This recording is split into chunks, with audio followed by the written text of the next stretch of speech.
हाँ तो नमस्कार विद्यार्थियों, स्टडी विद शिव की ऑनलाइन क्लासेज में आपका स्वागत है। जैसा कि अपन ने अम्ल और क्षार पढ़ लिया था, अम्ल के पूरे गुण अपन ने पढ़ लिए थे और क्षार के गुण पूरे पढ़ लिए थे। आज अपन क्या करते हैं, अम्लों और क्षारकों के क्या करते हैं, आपस में क्या समानताएं हैं, क्या असमानताएं हैं दोनों के अंदर, इन दोनों का क्या करते हैं अपन तुलनात्मक अध्ययन करते हैं। मतलब अम्लों और क्षारों का अपन क्या करते हैं आज की क्लास में तुलनात्मक अध्ययन। तो चलिए देखो आज की क्लास शुरुआत करते हैं और मैं हेडिंग लिखता हूं, क्या मैं हेडिंग लिखता हूं, अम्ल एवं क्षार का तुलनात्मक अध्ययन। अम्ल एवं, या ऐसा लिख दो अम्लों एवं क्षारकों का, अम्लों एवं क्षारकों का तुलनात्मक अध्ययन, तुलनात्मक अध्ययन, तुलनात्मक अध्ययन करते हैं। देखो तुलनात्मक अध्ययन का मतलब कुछ बातें इसके अंदर क्या होती है, समान होती है, एक जैसा व्यवहार करते हैं कुछ परिस्थितियों के अंदर, कुछ परिस्थितियों के अंदर क्या करते हैं ये असमान व्यवहार करते हैं, तो उसको देखते हैं कि ये किस हिसाब से करते हैं। फर्स्ट अपन इनका अध्ययन करते हैं अम्ल एवं क्षारकों में अंतर। अम्ल एवं, या ऐसा लिख दो अम्लों एवं क्षारकों में अंतर, अम्लों एवं क्षारकों में अंतर। देखिए अंतर क्या क्या होता है, पहले इसको देखते हैं। आप अपनी कॉपी का जो पेज है उसको दो भागों में बांट लीजिए, एक साइड इधर अम्ल लिख लीजिए और एक साइड इधर क्या लिख लीजिए, क्षार लिख लीजिए। दो भाग कर लिए कॉपी के, बीच में लाइन खींच दीजिए ऐसे।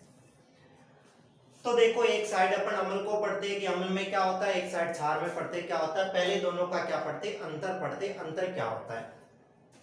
तो पहला अंतर तो आपको पता होगा कि ये ऐसा लिखना है आपको, ये जलीय विलयन में क्या देते हैं, ये जलीय विलयन में क्या देते हैं, हाइड्रोजन आयन देते हैं, यानी H+ आयन देते हैं। क्या देते हैं, H+ आयन देते हैं। पहला अंतर ये आपको याद रखना है, वो H+ देते हैं तो इसके अंदर पहला क्या आ जाएगा, ये जलीय विलयन में कौन सा आयन देते हैं आपको याद है तो बताओ। ये जलीय विलयन में, ये जलीय विलयन में OH- यानी हाइड्रोक्सिल आयन देते हैं, OH- आयन देते हैं। पहला अंतर ये है दोनों के अंदर, परिभाषाओं का अंतर है ये। यानी जैसे आप लिख सकते हो यहाँ पे, जैसे देखो क्या लिखोगे, लिखोगे जैसे, जैसे HCl है अपने को और ये इसको जल में घोलते हैं तो ये H+ और Cl- क्या हो जाता है, अलग। यानी इसने क्या दिया अपने को, H+ आयन दिया। ऐसे इधर देखते हैं तो देखो इधर जैसे मैं ले लूं, पहला क्षारक ले लूं कौन सा, सोडियम हाइड्रोक्साइड NaOH, और इसको भी अगर जल में घोलते हैं तो ये देखो बनता है Na+ और OH-। दो भागों में टूट जाता है, ये धनायन होता है, ये ऋणायन होता है, उसमें भी पहला धनायन और दूसरा ऋणायन। तो कुल मिला के क्या कर रहा है, ये H+ आयन दे रहा है जलीय विलयन में और OH- ये दे रहा है। पहला अंतर ये हो गया। दूसरा अंतर देखिए, दूसरा अंतर ये लिख देते हैं कि ये स्वाद में कैसे होते हैं, ये स्वाद में खट्टे होते हैं, अपन ने पढ़ा था। मैं पूरा नहीं लिख रहा, आप पूरा लिख लोगे कि ये स्वाद में खट्टे होते हैं। दूसरा इसके अंदर क्या आ जाएगा, ये स्वाद में क्या होते हैं, ये स्वाद में कड़वे होते हैं। ये स्वाद में कैसे होते हैं, कड़वे होते हैं। हालांकि ये सारी चीजें पढ़ रखी है, फिर भी मैं आपको क्यों तुलनात्मक अंतर बता रहा हूं इनका, क्योंकि पेपर में पूछ लेंगे अम्लों क्षारों में कोई दो अंतर बताइए, अम्लों क्षारों में कोई चार समानताएं बताइए, तो ऐसे सवाल आ जाते हैं, इसके लिए कर रहे हैं अपन। और जब तुलनात्मक अध्ययन करते हैं तो याद भी इजी से हो जाते हैं, क्योंकि क्या समानताएं होती है और क्या असमानता होती है इसका अपने को पता लग जाता है। अगला देखो ये क्या होती है इसके अंदर, यानी ये क्या करता है, देखो इसमें लिख दूं तो अगला अंतर लिख दूं, जैसे इनका पीएच मान लिख दूं। इनका जो पीएच मान होता है वो क्या होता है, इनका मान पीएच मान 0 से 7 के बीच में होता है। लिखा था 0 के 7 के बीच में, यानी 0 भी हो सकता है और 7 से क्या होता है, कम हो सकता है। और इसके अंदर इसका पीएच मान जो होता है वो लिख दूं तो इसका पीएच मान क्या लिख सकते हैं अपन कि इसका पीएच मान 7 से लेकर कहां तक होता है, 14 के बीच में होता है। यानी 14 हो सकता है और 7 से क्या होगा, ज्यादा होगा। अगर 7 होगा तो क्या हो जाएगा, वो उदासीन हो जाएगा। तो अंतर लिखेंगे कि इनका पीएच मान 0 से 7 के मध्य होता है और इनका पीएच मान 7 से 14 के मध्य होता है। ठीक है, तीसरा अंतर ये हो गया। आगे देखो चौथा अंतर, आपको याद हो तो अपन ने पढ़ा था कि अगर किसी में ये हाइड्रोजन आयन ना हो तो वो क्या करते हैं, प्रोटॉन दाता होते हैं। अगर प्रोटॉन दाता है तो वो क्या कहलाते हैं, अम्ल। तो उसमें लिखेंगे कि ये प्रोटॉन दाता होते हैं, और इसके अंदर ये क्या लिखेंगे कि ये प्रोटॉन ग्राही होते हैं। वो प्रोटॉन दाता, ये प्रोटॉन क्या होते हैं, ग्राही होते हैं। ये अंतर याद रखना है चौथा। पांचवा अंतर देखो इसके अंदर और क्या याद रखना है, पांचवा अंतर ये याद रख लो कि ये जो अम्ल होते हैं, ये अम्ल किसके साथ में रिएक्शन करते हैं, ये अम्ल धातु ऑक्साइड के साथ में रिएक्शन करते हैं। किसके साथ में, धातु ऑक्साइड के साथ रिएक्शन करते हैं और क्या बनाते हैं, लवण और जल बनाते हैं। आपको याद हो तो अपन ने अच्छे से पढ़ी थी ये रिएक्शन, इसका गुण। और इसका अगर अंतर लिखे तो अपन लिख सकते हैं कि ये जो होते हैं क्षारक, ये क्षारक जो होते हैं ये किसके साथ में क्रिया करते हैं, ये अधातु ऑक्साइड के साथ में रिएक्शन करते हैं। धातु ऑक्साइड के साथ में नहीं, कौन सी, अधातु ऑक्साइड के साथ में ये क्या करते हैं, रिएक्शन करते हैं अधातु ऑक्साइड के साथ। और अधातु ऑक्साइड के साथ करके क्या बनाते हैं, यौगिक तो यही बनाते हैं, एक लवण बना लेते हैं और एक क्या बना लेते हैं, जल बना लेते हैं। परंतु अंतर ये है कि ये धातु ऑक्साइड के साथ में करते हैं और ये संयोग किसके साथ में करते हैं, अधातु ऑक्साइड के साथ में। जैसे आप इसको उदाहरण लिख के भी बता सकते हो, जैसे कोई भी धातु ले लो, कोई भी अम्ल ले लो, मैं HCl अम्ल ले लो और धातु ऑक्साइड ले लो, क्या CuO ले लो, है ना, कॉपर ऑक्साइड ले लो, तो यहाँ से क्या बन जाएगा, देखो लवण तो बन जाएगा CuCl2, क्योंकि कॉपर और क्लोरीन मिलकर कॉपर क्लोराइड बना लेगा, और साथ में H2O क्या रह जाएगा अपने पास में, जल रह जाएगा। संतुलित रासायनिक समीकरण वहां लिख रखिए, आप लिख लोगे। फिर क्षार जो होता है ये NaOH क्षार ले लो और साथ में अधातु ऑक्साइड ले लो, क्या, कार्बन डाइऑक्साइड, क्योंकि कार्बन अधातु है, O2 ले लो तो कार्बन डाइऑक्साइड हो जाएगा। यहाँ से सवाल क्या बनेगा, अपना यौगिक बनेगा, तो वो बनेगा Na2CO3 यानी सोडियम कार्बोनेट और प्लस साथ में क्या बनेगा, H2O। ये रिएक्शन अपन ने अच्छे से पढ़ रखी है पीछे, तो इनको आप ध्यान में रखिएगा। नॉर्मली यहाँ मेरा बताने का मकसद ये था कि आपने चीजें दोनों पढ़ रखी है, अम्ल और क्षार अच्छे से पढ़ रखा है। ये पता नहीं होता कि इसके अंदर वास्तव में अंतर क्या है, या इनको याद करने की दृष्टि से किसी भी चीज को अगर याद करते हैं तो उनके लिए सबसे जरूरी होता है उनका अंतर, तुलनात्मक अंतर, यानी उनका तुलनात्मक अध्ययन कर लो। दो चीजें हैं, उन दो में क्या समानताएं हैं, क्या असमानताएं हैं, उनको आपके सामने रख के और उनको देख लो, आप कभी नहीं भूल पाओगे कि इनमें क्या याद करना है, क्या याद नहीं करना है। तो याद रख लो कि ये H+ आयन देते हैं, ये OH- देते हैं, ये खट्टे होते हैं, ये क्या होते हैं, कड़वे होते हैं, ये इनका पीएच मान 0 से 7 होता है, इनका 7 से 14 के बीच में होता है। ये प्रोटॉन दाता होते हैं तो ये प्रोटॉन ग्राही होते हैं। अम्ल धातु ऑक्साइडों के साथ क्रिया करते हैं तो लवण और जल बनाते हैं, ये अधातु ऑक्साइड के साथ में क्रिया करते हैं तो क्या बनाते हैं, लवण और जल बनाते हैं। तो एक बार आप इसको उतार लीजिएगा या स्क्रीन को रोक के एक बार आप स्क्रीनशॉट ले लीजिएगा। फिर अपन चलते हैं देखो आगे की ओर। आगे की ओर चलते तो एक और रह गया, आपको याद आ रहा हो तो, या आपको कुछ ऐसे याद आए तो लिख लेना, नहीं तो मैं यहीं पे लिख देता हूँ, आपको दिख रहा होगा नीचे, मैं छठा अंतर लिख देता हूँ। अपन ने एक लिटमस पत्र का भी परीक्षण पढ़ा था, जो एक प्राकृतिक सूचक था लिटमस।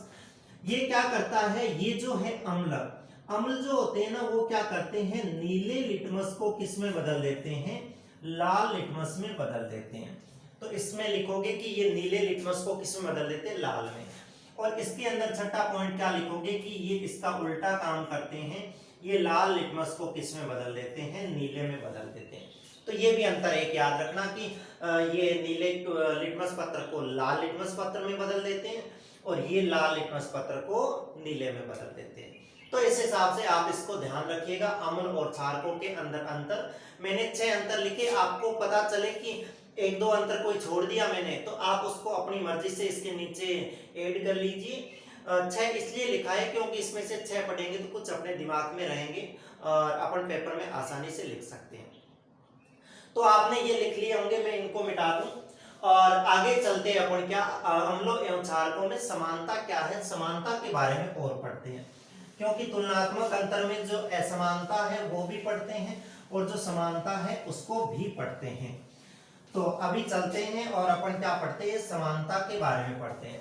तो पहले तो आप बता दो कि समानता का मतलब क्या होता है। समानता का मतलब होता है कि एक जैसा काम करें, एक जैसी शक्ल हो उनकी, वो होती है समानता। या एक जैसा व्यवहार हो दो जनों का, वो होती है समानता। या और कुछ होती है तो आप बता सकते हो। मेरे हिसाब से समानता होती है क्या, दो जने हो कोई भी, वो किस हिसाब से काम करते हैं, किस हिसाब से रहते हैं, किस हिसाब से उनके गुण है, वो समानता होती है। अम्लों एवं क्षारकों में समानता देखो। तो अब आपका दिमाग चल गया होगा कि हमें समानता के अंदर क्या पढ़ना है, जो एक जैसे काम करें। एक काम मैं बताता हूं, फिर आप सोचना। देखो काम ये है, पहला काम तो ये है कि इनका जो जलीय विलयन होता है, अम्लों का जो जलीय विलयन होता है, जलीय विलयन, इनका जो जलीय विलयन होता है वो क्या होता है, विद्युत का सुचालक होता है। क्या होता है, विद्युत का सुचालक। अपन ने अच्छे से पढ़ा था कि इसका जो जलीय विलयन होता है अम्लों का, क्या होता है, विद्युत का सुचालक होता है। तो फिर उनका विद्युत का सुचालक होता है, तो क्या इनका भी जलीय विलयन विद्युत का सुचालक नहीं होता क्या?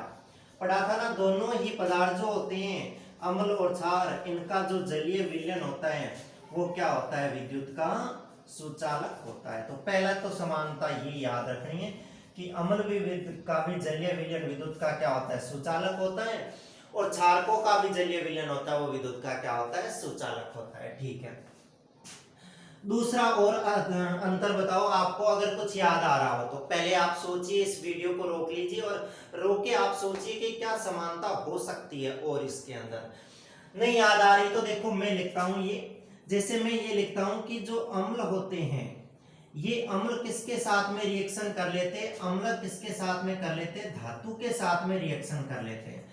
और अम्ल धातु के साथ में रिएक्शन करके क्या बनाते हैं, एक तो लवण बनाते हैं और प्लस क्या बनाते हैं, हाइड्रोजन गैस बनाते हैं H2।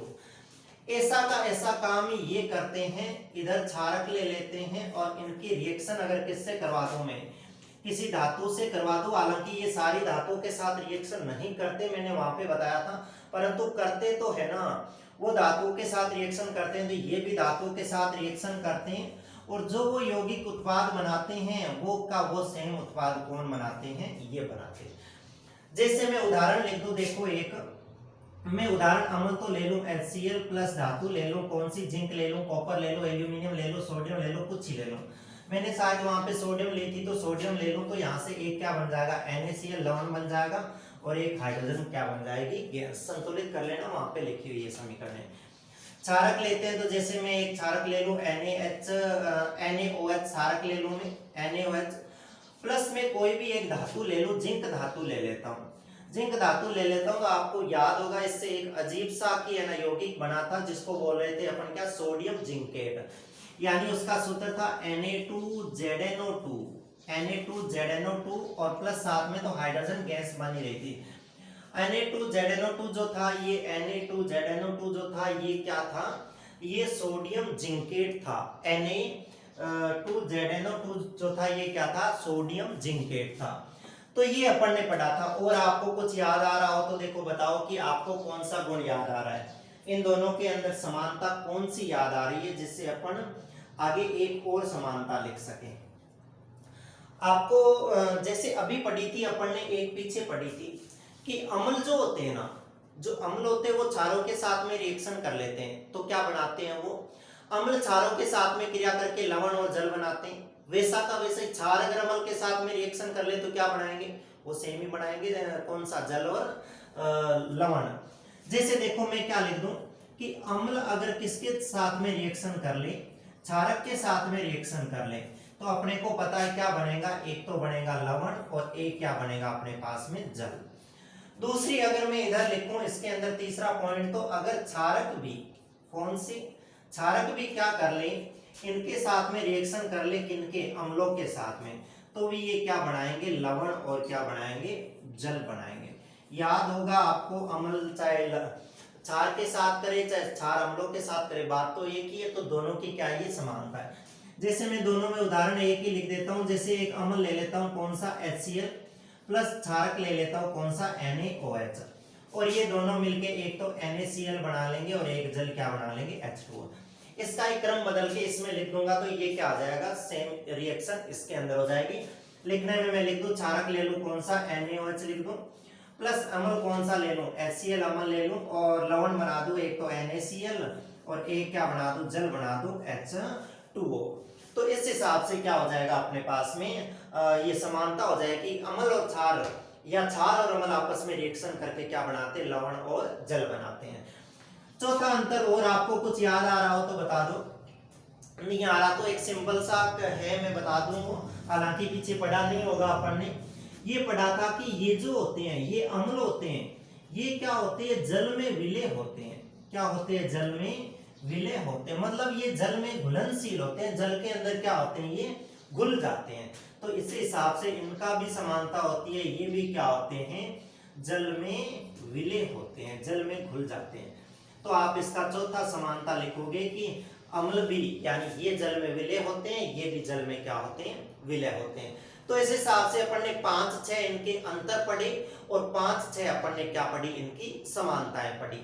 तो इस हिसाब से अपन ने इस क्लास के अंदर अम्लों की और क्षारकों का तुलनात्मक अध्ययन किया, क्या समानताएं थी क्या इनका अंतर था, इनको पढ़ा अपन ने। अब एक जो कल की क्लास थी देखी होगी आप लोगों ने, उस क्लास के अंदर क्या था मैंने 2 एक्सपेरिमेंट बताए थे, 2 परीक्षण बताए थे, एक कार्बन डाइऑक्साइड का बताया था और एक इसका बताया था मैंने हाइड्रोजन गैस का बताया था। मैंने उसके चित्र बताए थे आपको, हालांकि वहां पे किसी तकनीकी प्रॉब्लम के कारण वहां पे वो दिखाई नहीं दिए आपको एक्सपेरिमेंट, तो वो एक्सपेरिमेंट में आज की क्लास में दिखा देता हूं और थोड़ा सा मैं वापस आपको याद दिला देता हूं कि अपन ने क्या किया था। जैसे अपन ने किया था कि अम्ल जो होते हैं, अम्ल धातु कार्बोनेट या धातु हाइड्रोजन कार्बोनेट के साथ में जब रिएक्शन करते हैं तो किसका निर्माण होता है कार्बन डाइऑक्साइड गैस का निर्माण होता है, बाकी लवण और जल बनता है वो बनता ही है। उस कार्बन डाइऑक्साइड को अगर अपन क्या कर दें, उस कार्बन डाइऑक्साइड को चुनने के पानी में यानी कैल्शियम हाइड्रोक्साइड में प्रवाहित कर दें तो वो चुनने का पानी क्या हो जाता है सफेद दूधिया हो जाता है और उसका अवक्षेप प्राप्त होता है। और अगर अधिक मात्रा में अपन कार्बन डाइऑक्साइड गैस प्रवाहित करते जाएं तो थोड़ी देर बाद में उसका दूधियापन क्या होता है समाप्त हो जाता है और वो क्या होता है एक विलयन के रूप में प्राप्त हो जाता है, जो मैं आपको स्क्रीन पे दिखा देता हूं। आप इस डायग्राम को देख लीजिए और उस प्रयोग के अंदर आप इसको ऐड कर लीजिएगा। इसके बाद में सेकंड जो एक्सपेरिमेंट था वो ये था परीक्षण हाइड्रोजन गैस का, कि अपन ने अभी लिखा था कि ये जो होते हैं क्षार धातु के साथ क्रिया करके लवण और हाइड्रोजन गैस बनाते हैं, इस हाइड्रोजन गैस का परीक्षण था। यही था कि इस हाइड्रोजन गैस को अपन क्या करें कि है ना इस जैसे ये बना लिया, इससे हाइड्रोजन गैस को अपन क्या करें नली के माध्यम से साबुन के पानी में प्रवाहित करें। जैसे ही साबुन के पानी में प्रवाहित करेंगे तो क्या होगा साबुन के बुलबुले उठेंगे, गैस के हाइड्रोजन गैस के बुलबुले उठेंगे और उन बुलबुलों के आगे अगर अपन जलती हुई मोमबत्ती या कोई जलती हुई तिल्ली ले जाते हैं तो वो तिल्ली क्या करती है फटफट की आवाज के साथ में जलती है। तो अगर फटफट की आवाज के साथ में जलती है तो अपन कह सकते हैं कि वहां पे क्या है हाइड्रोजन गैस उपस्थित है, हाइड्रोजन गैस का क्या हो रहा है निष्कासन हो रहा है। तो आप इन दोनों एक्सपेरिमेंट को देख लीजिए, इनके जो डायग्राम है इनको देख लीजिए और जो मैंने बोला उस विधि को आप वहां पे परीक्षण को लिख सकते हैं, आपसे पेपर के अंदर ये पूछ सकते हैं। तो आज की क्लास में तो अपन इतना ही करते हैं, आगे की क्लास में अपन आगे पढ़ते हैं अम्लों और क्षारों के बारे में और अच्छी अच्छी बातें पढ़ते हैं। तब तक के लिए धन्यवाद।